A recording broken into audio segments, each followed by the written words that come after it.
Hey everyone, I'm Andrea, your real life English fluency coach, and in today's lesson you are going to be learning 55 common English phrases that you can start using in conversations to sound more natural when speaking. So these phrases that I will teach you today are ones that natives use a lot. They are alternatives to very common or more formal ways of expressing yourself. Maybe the types that you learn in a classroom. So we are here to teach you how natives really speak in the real world. So you can grab yourself a nice cup of tea or a cup of coffee and a notebook and pen so that you can start jotting these down while you watch the lesson, and then you can start learning them and using them. In case you're new here, I want to let you know that we are here to guide you beyond the classroom, to live and learn and speak English in the real world. So be sure to hit that subscribe button and the bell down below so that you don't miss any of our new lessons. Okay, so the first phrases that we're going to have a look at are how to ask someone how they are. So you've probably learned that you would say, "How are you?" And while we do still use this, natives use a lot of other expressions, a lot of other phrases to ask this question. So the first one is, "How have you been?" Okay, so there I'm pronouncing every single word quite clearly, but when we tend to ask this question, we do use contractions and connected speech. So rather than saying, "How have you been?" I would say, "How have you been?" So how and have contract to make how've, and it's a lot faster, it's a lot more natural, and this is the way that natives speak. Also, what tends to happen here is the you isn't really sounded out the way that it is like formally. So instead of saying "How have you been?" we would say "How have you been?" So that you sounds a bit more like a yeah. So that's some connected speech there as well. And certainly in America, they would do this for sure. Another way to say this is, "What have you been up to?" But again, instead of saying and expressing every single word, we would say, "What have you been up to?" So again, we use contractions. I know sometimes learners are afraid of using contractions because they think that it's really informal, but I'm here to tell you they are not informal. They are a part of everyday speech, and you can write using contractions as well, just as long as it's not maybe for an essay or some formal writing. What have you been up to is also a great way to ask this question, because rather than "How are you?", which can be quite a closed question, "What have you been up to?" makes you think of a longer length of time, and you can really answer this question in a more open way. So it's a great one to use. So the next three phrases are really useful. They're quite simple, but can be used both in the US and the UK, and natives use them a lot, and you can too. And they are, "How are things?" "How's it going?" and "What's up?" So very simple, but again, ones that natives really use. So now we're going to look at some ways of responding to these types of questions, such as "How are you?" and all the great ones that we just looked at. So the first one is "Can't complain." So this is a great way to respond to "How are you?" If you're feeling good or things are generally quite normal, you could say "Can't complain," meaning that things are going well, you have no complaints, there's no negative things happening, and this is a great way of responding very simply to a question of "How are you?" Another way, you could say "Pretty good." So if you're feeling quite good, you're feeling happy, instead of just saying "I'm fine," you could say "Pretty good." If things are going really well, you could say "Never been better." So this would mean that you're feeling really great, nothing negative is happening, you're feeling really positive, and you've never been better, literally, like things are going so well. However, if they're not going so well, you could say "could be better." So we have never been better when things are going really well, and you could have could be better if things could go better because they're not going so great at the moment. And if you generally don't have much to say when someone is asking you how you are, you might say "Same old." And this doesn't necessarily mean that things are negative, just means you've been doing the same, nothing different has really been happening, so nothing really exciting to report, so you just say "Same old." or same old really. There's nothing wrong with that. So next we're going to look at phrases that you can use to say thank you. So instead you could say to someone, "You're a star," or "You're the best," or even "You're an angel."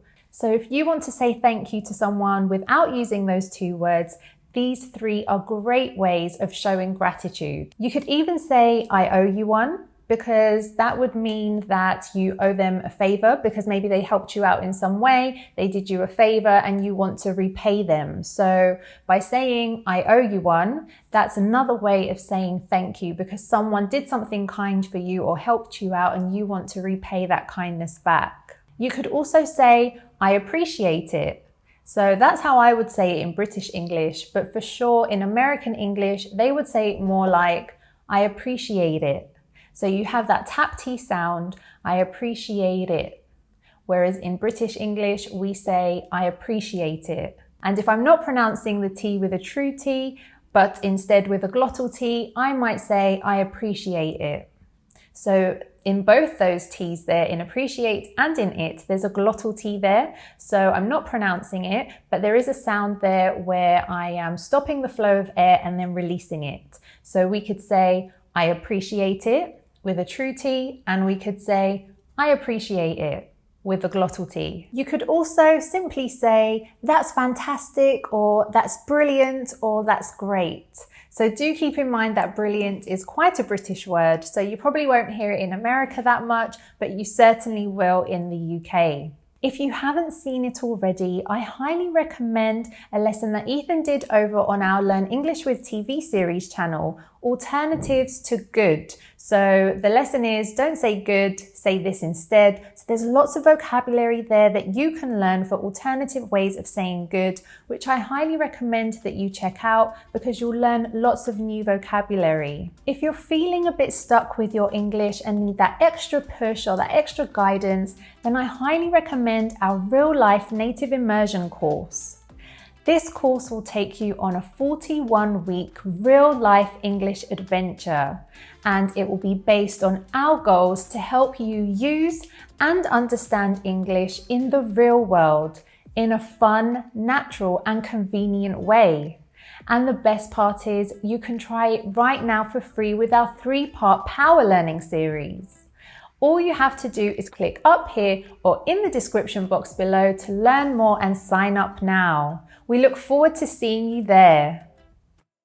So now we're going to look at how to respond to thank you. So instead of saying "you're welcome," you could say "it's a pleasure" or "it's my pleasure," which is a really friendly way of responding to thank you.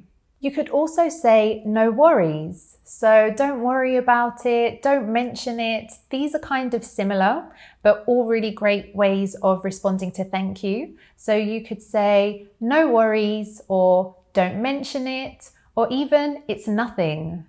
So someone is saying thank you to you because they're really grateful for the way that you've helped them, but for you, it was nothing, or it was a pleasure, or don't even mention it, I'm happy to help.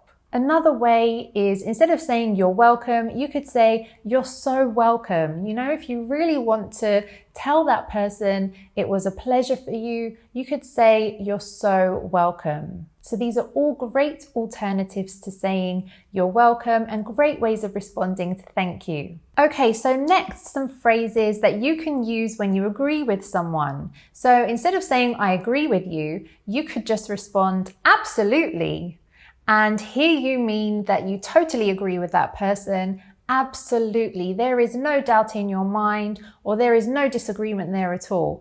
Absolutely. And you can say it there with an exclamation mark or an exclamation point if you're learning American English.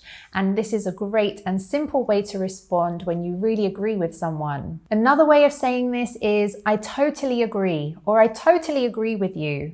You could even just say "totally," which is probably used more in American English, and they wouldn't pronounce it like me. They would say it more with a tap T sound. So they would say "totally." So there you hear that tap T, I say "totally," or with a glottal T, I might say "totally," which I probably wouldn't use because I just find it sounds a bit strange, but many people speak like this. But in America, they would use the American T, or the tap T as it's called, and they would say totally. So that T turns more into a D sound, a soft D. Another great way when you completely agree with someone is to say, tell me about it. And really here, you don't mean that you want more information or that that person needs to tell you more about the situation. It's just a way of agreeing. So it's a very great phrase to use to agree with someone. It's very simple, but very effective. So tell me about it. But in America, they would probably say, tell me about it. So again, there's that tap T sound there and that connected speech. So it sounds a little bit different.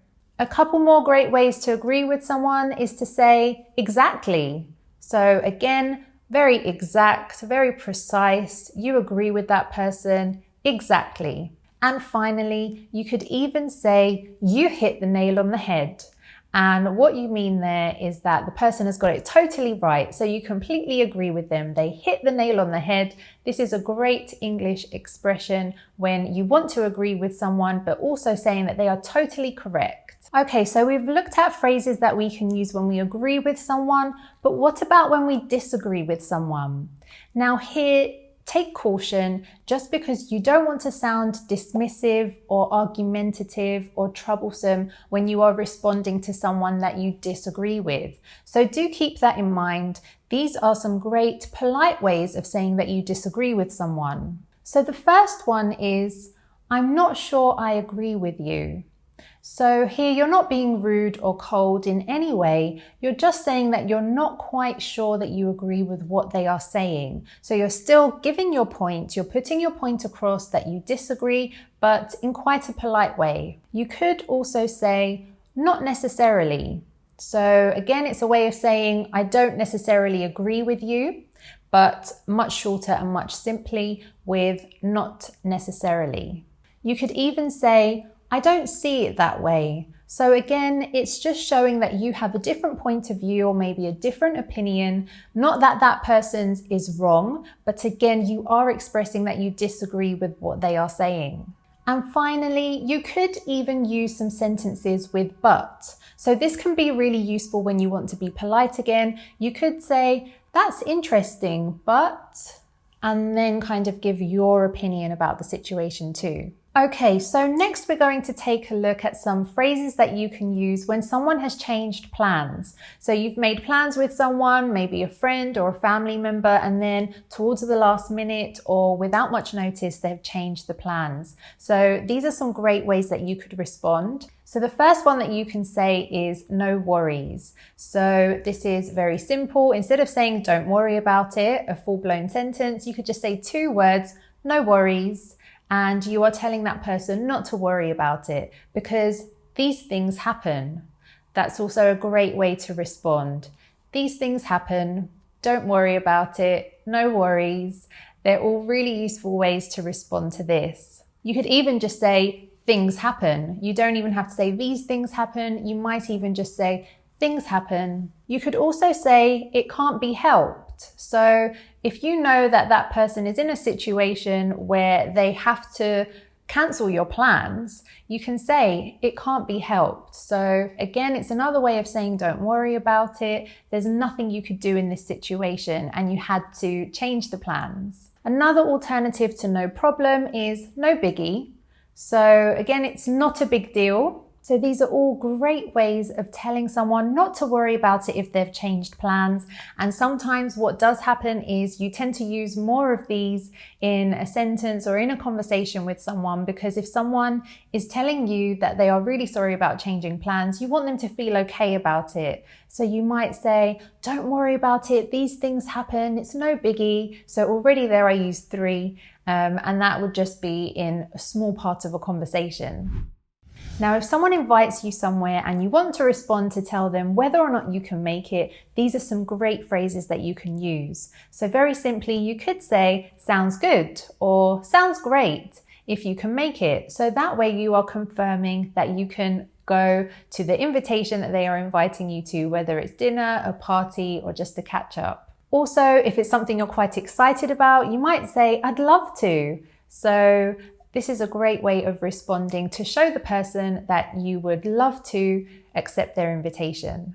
A polite way of responding that you won't be able to make it is simply saying, sorry, I can't. You could also say, I won't be able to make it, or unfortunately, I won't be able to make it. So you'd really like to be there, but you can't. Another way of saying this is, I hate to miss it, but, and then giving your reason why you can't go.